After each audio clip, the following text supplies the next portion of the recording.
Okay, management అకౌంటింగ్లో మరొక important some రాసుకోండి. From the following particulars prepare the funds flow statement.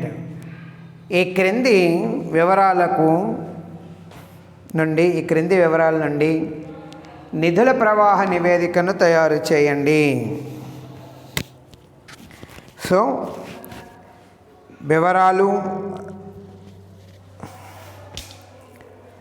3 columns తీసుకోండి. వివరాలు, పర్టిక్యులర్స్ 2008 జనవరి 1, అలాగే 2009 డిసెంబర్ 31.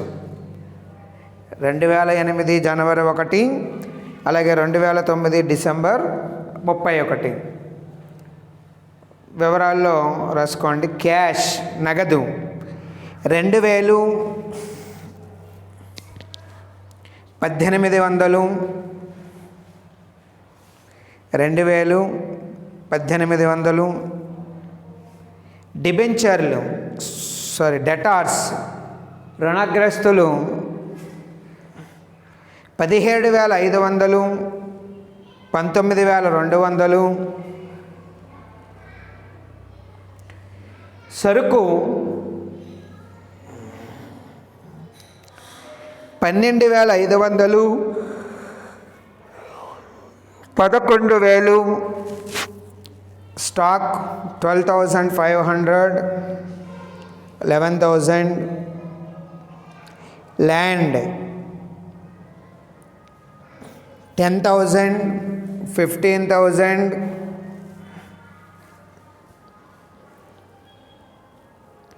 బిల్డింగ్స్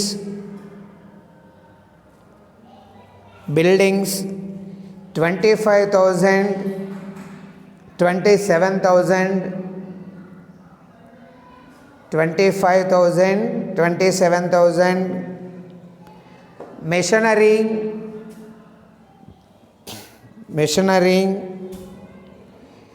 40,000, 43,000. 40,000, 43,000. అక్కడ టోటల్స్ చేయండి. 1,07,000, 1,17,000. 1,07,000, 1,17,000. మళ్ళీ క్రింద రాసుకోండి. క్రెడిటార్స్ రుణదాతలు 18,000, 20,500. 18,000, 20,500. నెక్స్ట్ బ్యాంక్ లోన్ బ్రాకెట్లో లాంగ్ టర్మ్, బ్యాంక్ అప్పు బ్రాకెట్లో దీర్ఘకాలం 15,000, 22,500. 15,000 and 22,500. క్యాపిటల్ మూలధనం 74,000, 74,000.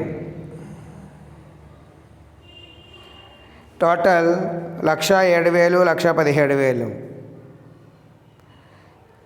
అడ్జస్ట్మెంట్ రాసుకోండి కింద. డ్యూరింగ్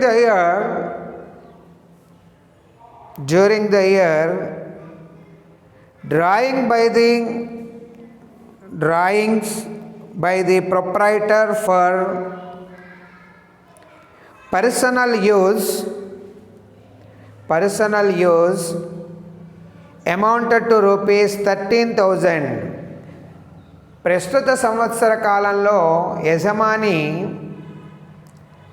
సొంతానికి వాడుకున్న మొత్తము 13,000 రూపాయలు. Provision for depreciation on machinery. Provision for depreciation on machinery stood at rupees 13,500 on January 1st and at rupees 18,000 on December 31st. యంత్రాలపై తరుగుదల కొరకు ఏర్పాటు జనవరి 1 నాడు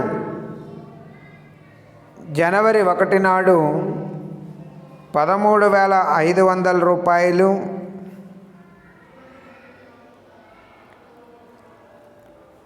డిసెంబర్ 31 నాడు 18,000 రూపాయలు. ఓకే, ఇది వాడు ఇచ్చినటువంటి ప్రాబ్లం అండి. మీరేం చేస్తారంటే ముందుగా మనం నిధుల ప్రవాహ నివేదిక తయారు చేయాలి అంటే మొట్టమొదటిగా మనం చేయవలసినటువంటి పని ఏమిటి అంటే నిధుల నిర్వహణ మూలధనంలో మార్పులు చూపేటటువంటి నివేదికని మనం తయారు చేయాలి. ఇందుకోసం ప్రస్తుత ఆస్తులు ప్రస్తుత అప్పుల్ని మనం లెక్కలోకి తీసుకుంటూ ఆ పెరుగుదల లేదా తగ్గుదల అనేటటువంటి మొత్తాన్ని చూపించాలండి. ఇక మీరు ఏం చేస్తారంటే నేను మామూలుగా పెరుగుదల తగ్గుదల వేస్తాను. మీరు వేసేటప్పుడు 2 కాలమ్స్ లేకపోతే 4 కాలమ్స్ తోటి వేద్దామండి. అటు ఈ కూడా 2008, 2009 కూడా చూపిస్తూ వేద్దాము. ఇక ఈ లెక్కలో ఉండేటటువంటి ముఖ్యమైన పాయింట్ ఏమిటి అంటే మనం యజమాని సొంతానికి 13,000 రూపాయలు వాడుకున్నాడు అని ఇచ్చాడండి. అంటే సాధారణంగా ఇక్కడ మరి సొంతానికి వాడుకున్నాడు అంటే ఎందులోంచి వాడుకోవాలి? అర్థమైందండి. అంటే వాడు లాభం అనేటటువంటిది మనకి లెక్కలో ఉన్నప్పుడు ఖచ్చితంగా సొంత వాడకాలు అనేటటువంటివి తీసేయాలి. అయితే ఈ లెక్కలో లాభ నష్టాల ఖాతా ఏమీ ఇవ్వలేదు, కానీ యజమాని సొంతానికి వాడుకున్నాడు అన్నాడు. అంటే మనం లాభం అనేటటువంటిది ప్రస్తుత సంవత్సర లాభం అనేది లెక్క కట్టాలన్నమాట. ఎందుకని ఇచ్చినటువంటి లెక్కలో మూలధనం ఉంది, మూలధనానికి ఖచ్చితంగా లాభం అనేటటువంటిది కలుపుకుంటూ లాభాన్ని కలుపుగా వచ్చినటువంటి మొత్తం నుంచి మనం ఈ సొంత వాడకాలు అనేటటువంటివి తీసివేయడం అనేది ఇదివరకు మన లెక్కల్లో చేసామండి. అయితే ఇలాంటి తరహా లెక్కలు ఇచ్చినప్పుడు ఇండైరెక్ట్గా మనం మూలధనం ఖాతా అనేటటువంటి తయారు చేయడం ద్వారా మనం ఈ ప్రస్తుత సంవత్సరం యొక్క లాభాన్ని లెక్క కడతామండి. ఎందుకని సొంత వాడకాలు ఇచ్చి ఉన్నాడు కాబట్టి ఈ సొంతానికి వాడుకోవడం అనేటటువంటిది ఖచ్చితంగా యజమాని పెట్టినటువంటి పెట్టుబడిని ఖాతాను మనం తయారు చేస్తే ఆ పెట్టుబడిలోంచి మిగతా తీసివేయగా మిగిలినటువంటి మొత్తమే లాభంగా మనం పరిగణించడం అనేటటువంటిది సాంప్రదాయంగా జరుగుతూ ఉంటుందన్నమాట. సో అదొకటి ఇక్కడ మీరు గుర్తుపెట్టుకోవాల్సినటువంటి అంశము. అలాగే ఇక తరుగుదల ఏర్పాటుకి సంబంధించి మీరు ఆ డిఫరెన్స్ ఎంతైతే ఉందో ఆ డిఫరెన్స్ మొత్తాన్ని మనం ఆ లాభ నష్టాల ఖాతాలో చూపించేసి అలాగే తిరిగి మనం ఈ మిషనరీకి సంబంధించి అకౌంట్లో కూడా మనం డిఫరెన్స్ చూపించేసినట్లయితే మనకి సమస్య అనేటటువంటి సాల్వ్ అయిపోతుందండి. సో మొట్టమొదటిగా మీరు statement of changing in working capital తీసుకుందామండి.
పర్టిక్యులర్స్ 2008 జనవరి 1, 2009 డిసెంబర్ 31, ఇంక్రీజ్ డిక్రీజ్.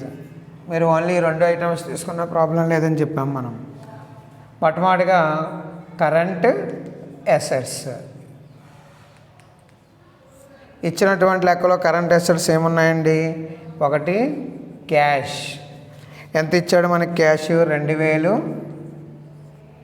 2018 డిక్రీజ్ అయ్యింది కాబట్టి 200. అలాగే డెటార్స్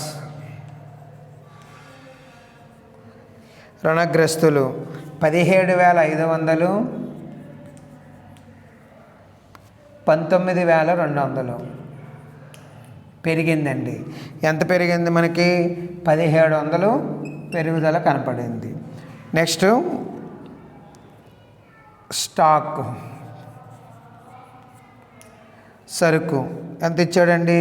12,500 11,000.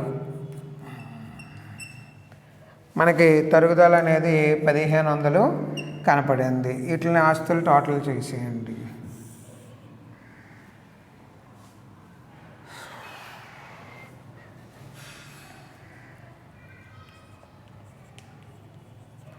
$32,000.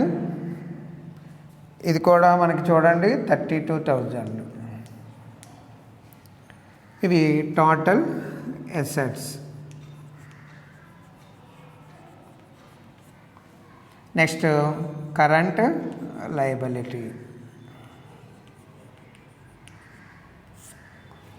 కరెంట్ లయబిలిటీస్లో మనకి ఏమున్నాయండి? ఓన్లీ క్రెడిటార్స్ ఒకటే ఉంది. ఓన్లీ క్రెడిటార్స్ ఒక్కటే ఉందండి. ఎంత ఇచ్చాడు మనకి క్రెడిటార్స్? 18,000. రెండోది 20,500. అంటే ఇక్కడ చూడండి పెరిగింది. పెరిగితే ఎక్కడ చూపించాలి మనం? తగ్గుదలలో చూపించాలి.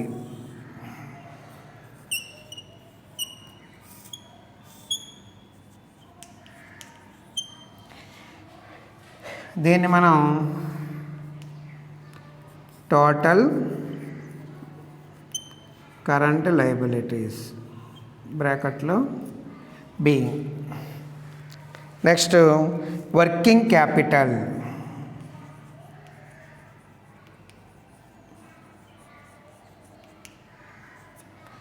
వర్కింగ్ క్యాపిటల్ ఎలా వస్తుంది మనకి? ఈ ఏ మైనస్ బి అండి. అంటే 32,000 నుంచి 18,000 తీస్తే 14,000. అలాగే 32,000 ఇది తీస్తే 11,500. ఓకే. మళ్ళీ నెక్స్ట్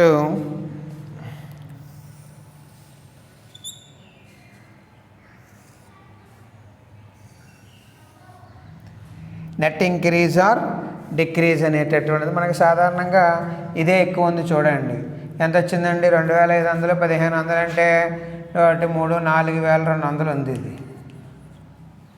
ఇది 4,200 ఏంటంటే ఇక్కడ 2,500 డిఫరెన్స్ కనపడుతుంది. సో ఈ 14,000కి ఈ 2,500 వేసేసి ఇది 14,000 మనకి నిర్వహణ మూలధనంలో net decrease in working capital బ్రాకెట్లో సోర్స్. అది ఫస్ట్ స్టేట్మెంట్ అండి. ఎక్కించండి.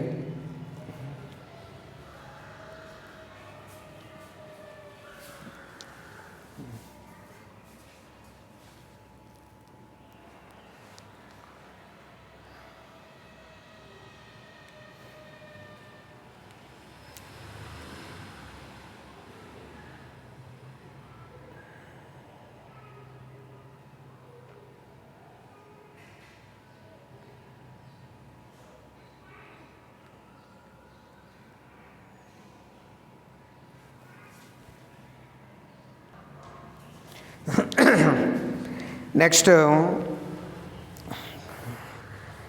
రెండో స్టేట్మెంట్ మనకి ఈ ఫండ్స్ ఫ్రమ్ ఆపరేషన్లో భాగంగా ముందు సర్దుబాటులో ఇచ్చినటువంటి ఖాతాలను మనం తయారు చేయమని చెప్పాను. సో ముందుగా మీరు మెషినరీ అకౌంట్ వేయండి. మెషినరీ అకౌంట్ వేసిన తర్వాత క్యాపిటల్ అకౌంట్ కూడా వేసేసిన తర్వాత ఆ ఫండ్స్ ఫ్రమ్ ఆపరేషన్ అనేది కనుక్కుందాము. తర్వాత ఫైనల్గా ఫండ్స్ ఫ్లో స్టేట్మెంట్ తయారు చేద్దామండి.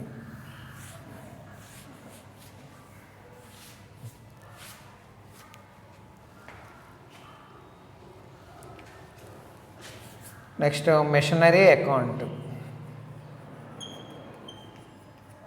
ఈ మెషినరీ అకౌంట్ అనేది మనకి లెక్కలో వాడు డిప్రిషియేషన్ ఏది ప్రయిస్తే అది చేస్తామండి, అంతే. దానికి పెద్దగా అన్ని అకౌంట్లు ఓపెన్ చేసేయాల్సిన అవసరం లేదు.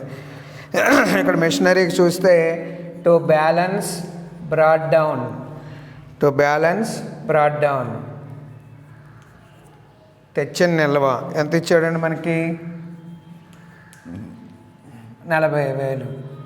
బై డిప్రిషియేషన్, ఇక్కడ డిప్రిషియేషన్ వచ్చి 18,000, 13,500 ఇచ్చాడు. అంటే ఓన్లీ డిఫరెన్స్ 4,500 చూపించండి.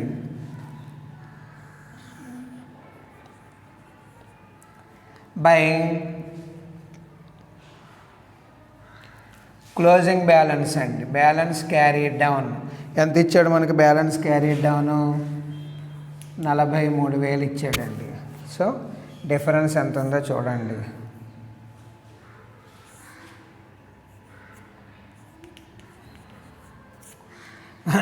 7,500 అనేది మనకి వచ్చిందండి. ఈ 7,500ని మనం ఏమని చెప్పామండి? 7,500 టు క్యాష్, ఇటు సైడ్ వస్తే టు క్యాష్. దీన్నే మనం పర్చేజ్ బ్రాకెట్లో అప్లికేషన్ ఇక్కడే రాసేయండి అని చెప్పాను. ఓకే, నెక్స్ట్ మనం చూపించవలసినటువంటిది క్యాపిటల్ అకౌంట్ అండి. క్యాపిటల్ అకౌంట్ ఎందుకు వేస్తున్నాం అనేది డ్రాయింగ్స్ ఇచ్చినప్పుడు మనం లాభం అనేటటువంటిది కనుక్కోవాలి. ఆ లాభం అనేది కనుక్కోవాలి అంటే మూలధనం అనేటటువంటి ఖాతాని మీరు తయారు చేయాలి. బై బ్యాలెన్స్ బ్రాడ్ డౌన్ ఎంత ఇచ్చాడు మనకి? 74,000 ఇచ్చాడు. అలాగే 2 డ్రాయింగ్స్,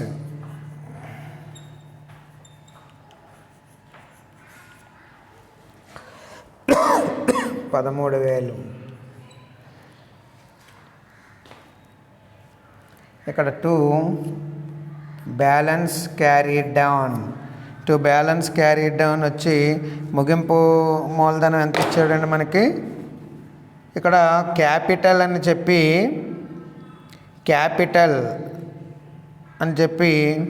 అక్కడ 74,000 ఇచ్చాడు లెక్కలో. 74,500 2009లో వేసుకోండి, 74,500 అండి. సో డిఫరెన్స్ వచ్చి మనకి ప్రాఫిట్గా 13,500 వస్తుంది. బై ప్రాఫిట్ వచ్చి 13,500. ఎందుకంటే ఈ చూడండి మీకే డిఫరెన్స్ 74,000, 74 పోతే 13,000, 4, 3, 7, 87,500. చూడండి 87,500. ఇది బ్యాలెన్సింగ్ ఫిగర్ అండి. లాభ నష్టాల మనకు సొంత వాడకాలు ఇచ్చి లాభం కనుక్కోవడమేటప్పుడు మూలధనం ఖాతా వేయాలండి. మూలధన ఖాతా ద్వారా ఈ విధంగా మనం లాభం అనేటటువంటిది కనుక్కుంటాం. ఇప్పుడు మనం చేయవలసినటువంటి నెక్స్ట్ ప్రాసెస్ ఏమిటి అంటే funds from operation.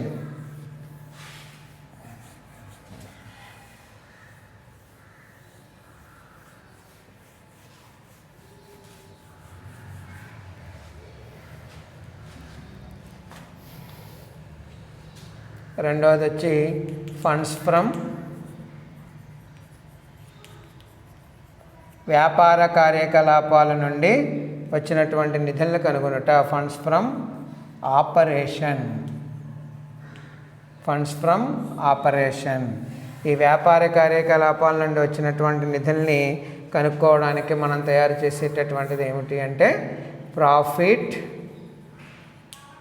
And loss adjustment account. Profit and loss adjustment account అండి. ఈ profit and loss adjustment account అనేది ఎలా తయారు చేస్తాము అంటే చూడండి, మనం మామూలు పర్టిక్యులర్స్ ఇక్కడ డిఆర్, ఇక్కడ సిఆర్. మనకి ముగింపు నిల్వ ఇచ్చాడు కాబట్టి ఓపెనింగ్ బ్యాలెన్స్ లేదండి. 2 డిప్రిషియేషన్. ఇక్కడ రిజర్వులు ఏమైనా ఉన్నాయా లెక్కలో? ఏ విధమైనటువంటి రిజర్వులు ఏమీ లేవండి. 2 డిప్రిషియేషన్ 4500 మనం డిఫరెన్స్. అలాగే 2 balance carried down,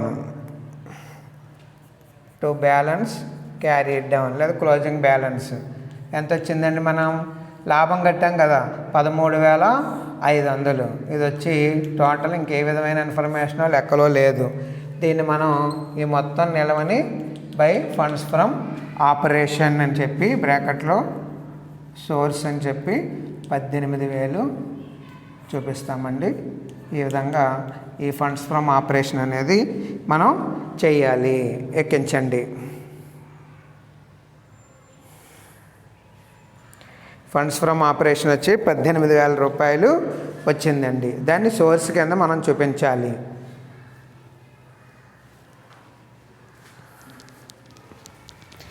next funds flow statement.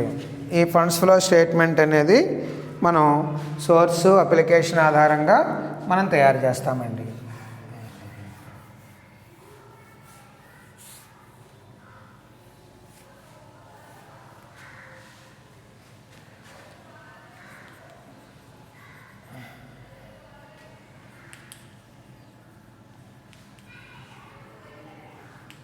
Funds flow statement. ఈ ఫండ్స్ ఫ్లో స్టేట్మెంట్ తయారు చేయాలి అంటే ఒకవైపు సోర్సు, మరొక వైపు అప్లికేషన్. ఇక్కడ సోర్స్ వచ్చేటప్పటికి మనం ముందు 2 స్టేట్మెంట్లు గొడవ తెలిచేయమన్నాను. తర్వాత అకౌంట్స్ ఏమైనా ఓపెన్ చేస్తే ఆ వాల్యూస్ కూడా తీసేసుకోమన్నాను. తర్వాత లెక్కలో చూడమన్నాను. సో ముందుగా ఇక్కడ net decrease in working capital, net decrease in working capital. మనకి ఎంత వచ్చింది? నెట్ డిక్రీజు 2500. మీరు ఇందాక కట్టారు కదా ఫస్ట్ స్టేట్మెంట్. అలాగే ఫండ్స్ ఫ్రమ్ ఆపరేషన్, ఈ ఆపరేషన్ వచ్చి మనకి 18000 వచ్చింది. ఇక అకౌంట్స్లో మనం చూసినట్లయితే పర్చేజ్ ఆఫ్ మెషనరీ కొనుగోలు, మనకి డిఫరెన్స్ ఎంత వచ్చిందండి? 7500 వచ్చింది. అలాగే అడ్జస్ట్మెంట్లో చూసినట్లయితే సొంతానికి వాడుకున్నాడు, అంటే ఫండ్ అనేటటువంటిది వాడేసుకున్నాడు 13000. ఓకే, ఇక్కడికి ఆ అడ్జస్ట్మెంట్కి అవి సంబంధించి అయిపోయాయి. ఇక లెక్కలో ఏమైనా మిగిలి ఉన్నవి మనం తీసుకుంటామండి. అది ఏంటనేది లెక్కలో చూడండి. ముందు అప్పుల వైపు చూసుకోండి. అప్పుల వైపు ఐటమ్స్ క్రెడిటార్సు, క్యాపిటల్ ఆల్మోస్ట్ వాళ్ళు వేసేసుకున్నామండి, ఇక రాదు. నెక్స్ట్ బ్యాంక్ లోన్ చూడండి 15000, 22500 ఉంది. అంటే బ్యాంక్ లోన్ పెరిగింది అంటే అప్పు మనం తెచ్చుకున్నాము అంటే నిధి మన దగ్గర ఉన్నట్లు లెక్క. ఎంతండి? బ్యాంక్ లోన్ వచ్చి 15000, 22500 అంటే మనకి 7500 బ్యాంక్ లోన్ ఇక్కడ అప్పు తీసుకోవడం అనేటటువంటి జరిగింది. ఇక నెక్స్ట్ ఆస్తుల్లో చూసినట్లయితే మనం మెషినరీ రాసామండి. ఆ ల్యాండ్ చూడండి, పర్చేజ్ ఆఫ్ ల్యాండ్,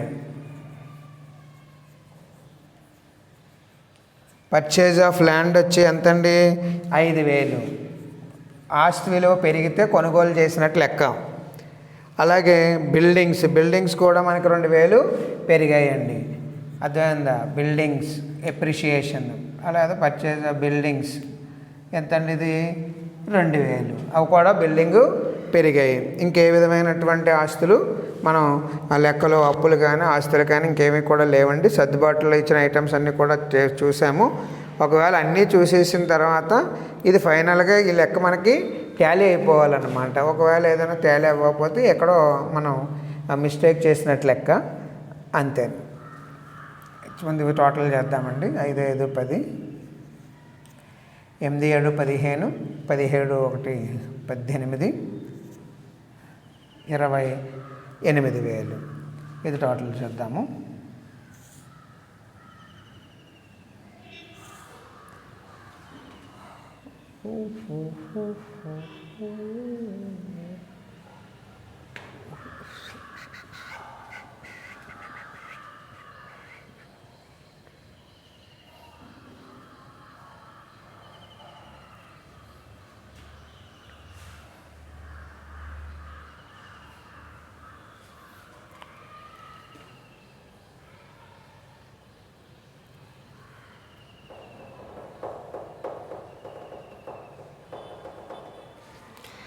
చూడండి ఇక్కడ పర్చేజ్ ఆఫ్ అది 27,500 అండి. బిల్డింగ్ విషయానికి వచ్చేటప్పటికి బిల్డింగ్ లెక్కలో చూడండి, మీకు 27,000, 25,000, 27,000 చెప్పాను. అది ఈ 2,500 అవుతుంది. ఇది 27,500 మైనస్ 500 అండి. అది 27,000 ఇచ్చాడు లెక్కలో, అది 27,500 మనకి ఇక్కడ తెలిసిపోతుందండి. ఇక్కడ టాలీ 500 తేడా వస్తుంది, అందుకని ఒకసారి మళ్ళీ లెక్కలో చూసుకున్నాను అనమాట. సో మీరైనా రేపు అంతే ఖచ్చితంగా ఎక్కడైనా లెక్కలు అంటే ఇక్కడ వీడు ఇవ్వడమే మిస్టేక్, లెక్కలో ఎగ్జామినర్ ఇవ్వడమే 500 మింగేసాడు. కాబట్టి కొంచెం మీరు చూసుకోండి. అలా తేడా ఉన్నప్పుడు ఏదైనా లెక్కలో ఉండేటటువంటి వ్యత్యాసంగా మనం చూపించి రాయాలి అంతే, అంతకు మించి మార్గం ఏమీ లేదు. 99.9% మనకి తప్పు ఏమి ఇవ్వడండి. ఎక్కడైనా ఇక్కడ ప్రింటింగ్ మిస్టేక్ ఏమైనా అయి ఉండాలి అంతే. మీకు 27,000 చెప్పాను బిల్డింగ్స్, 25,000, 27,500 రాసుకోండి లెక్కలో. పుస్తకంలో ఇచ్చినటువంటి మిస్టేక్ అండి అది. అందుకోసం ఇక్కడ మళ్ళీ 27,500 వేస్ట్ చేశాడు కాబట్టి అక్కడ వాల్యూ మార్చండి. సో 5, 5, 10, 7, 3, 10, 15, 2, 17, 1, 18, 28. సో ఈ విధంగా మనకి లెక్క అనేటటువంటిది టాలీ అవ్వాలండి. సో అక్కడ మార్చుకోండి. బిల్డింగ్ వచ్చి 25,000, 27,500.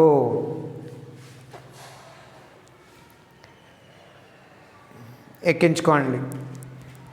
ఇంకొక లెక్క రాసుకుందరు కానీ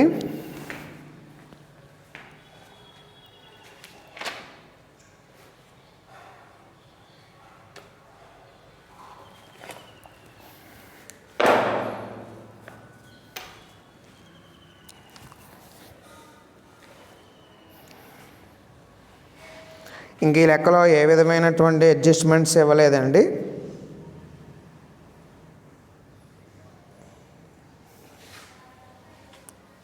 ఇది మామూలుగా మీరు ఇదివరకు చేసినటువంటి మోడలే, అవసరం లేదు, చేసేస్తారు. ఇదివరకు మనం చెప్పుకున్నది. నెక్స్ట్ సమ్ రాసుకోండి. From the following balance sheet as on 31/12/2014 and 2015 you are required to prepare funds flow statement. ఈ క్రింది 31/12/2014 మరియు 2015కు సంబంధించిన ఆస్తి అప్పుల పట్టీ ఆధారంగా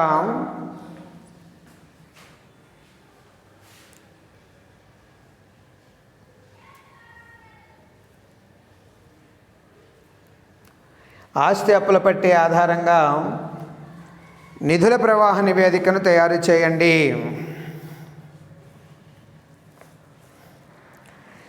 రాసుకోండి. అప్పులు 31/12/2014, 31/12/2015, అలాగే ఆస్తులు 31/12/2014, 2015.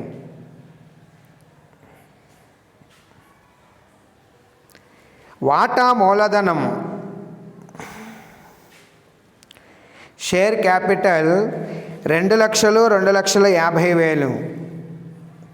చిన్న లెక్కండి, 10 మార్కులకు ఇచ్చేసాడు. Reserves and surplus 10,000, 23,000. క్రెడిటార్స్ రుణదాతలు 70,000, 45,000.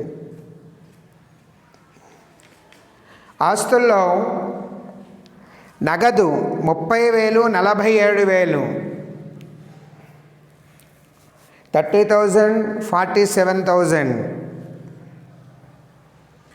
రుణగ్రస్తులు 1,20,000, 1,15,000.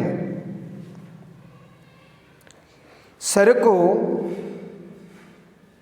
80,000, 90,000. భవనాలు 50,000, 66,000. టోటల్స్ 2,80,000, 3,18,000.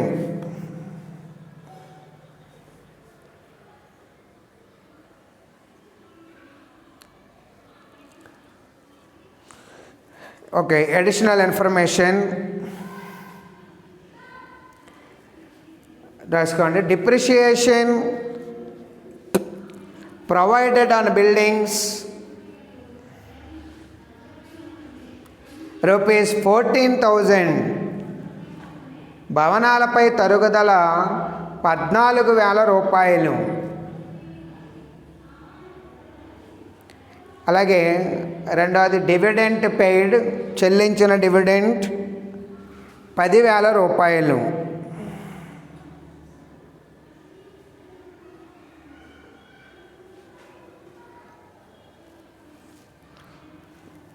ఇది వాడు ఇచ్చినటువంటి లెక్క అండి, చిన్న ప్రాబ్లం. మీరు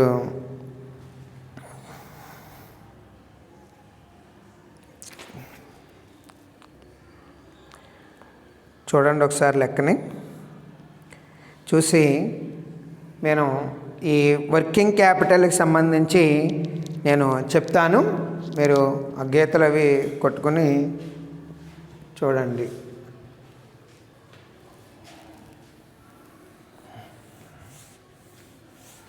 చిన్న లెక్క అండి, 10 మార్కులకి ఇచ్చినటువంటి సమ్ ఇది.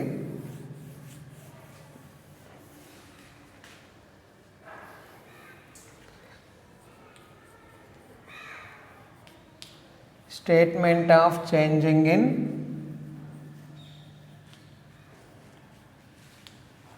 Working capital.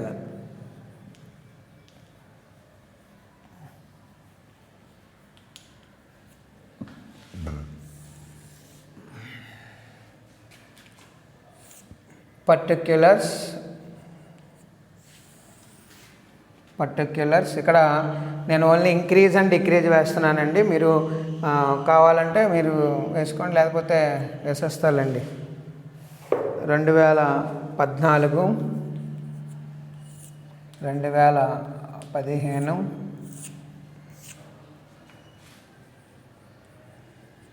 Increase decrease.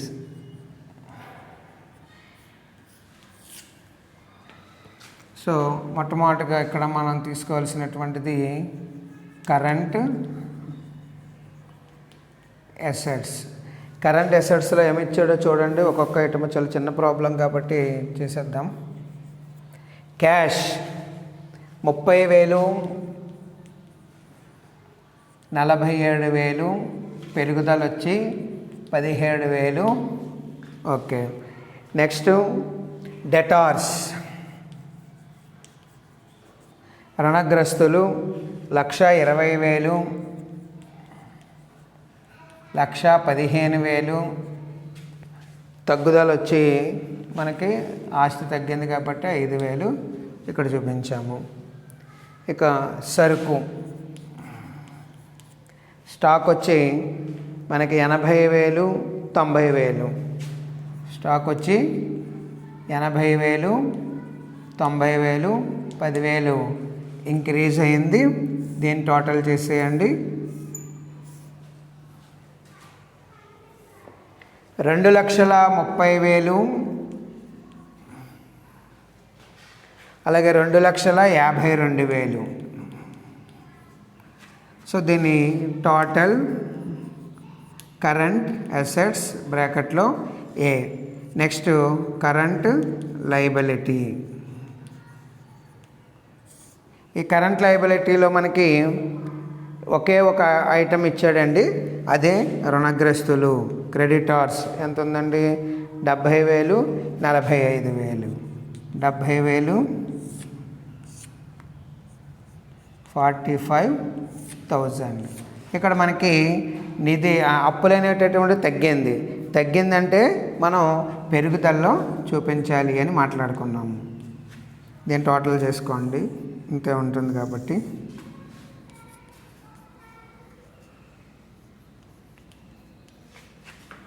ఇక్కడ టోటల్ కరెంట్ లయబిలిటీ బి. ఇప్పుడు ఏంటి? Working capital A minus B.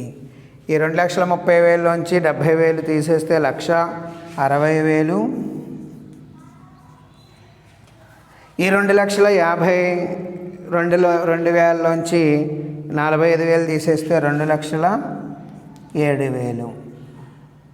ఇప్పుడు చూడండి, ఇక్కడ డిఫరెన్స్ మనం చూసినట్లయితే ఎంత ఉందండి? ఇంక్రీజే ఎక్కువ ఉంది, ఇదే ఎక్కువ ఉంది. ఓకేనా? ఇదే ఎక్కువ ఉందండి. ఎంత ఎక్కువ ఉందో చూద్దాం. 35, మనకి 35 అంటే 52,000 వస్తుందండి. ఇది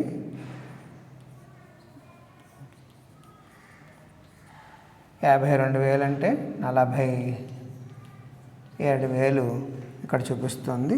సో 47,000 పెరుగుదల వేస్తే 2,07,000, 2,07,000. ఈ 47,000ని మనం net increase in working capital బ్రాకెట్లో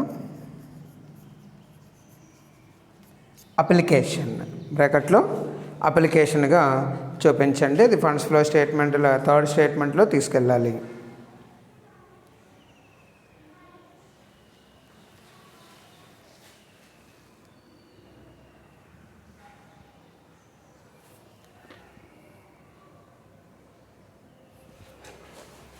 సో మిగిలినటువంటి మిగతా ఖాతాలని రేపు క్లాసులో వేద్దామండి. ఓకే, ఒకవేళ ఇంటి దగ్గర ఏమైనా ట్రై చేస్తే ట్రై చేయండి, లేకపోతే రేపు క్లాస్లో మిగతా ఖాతాలు చెప్పుకుందామండి. Okay, thank you.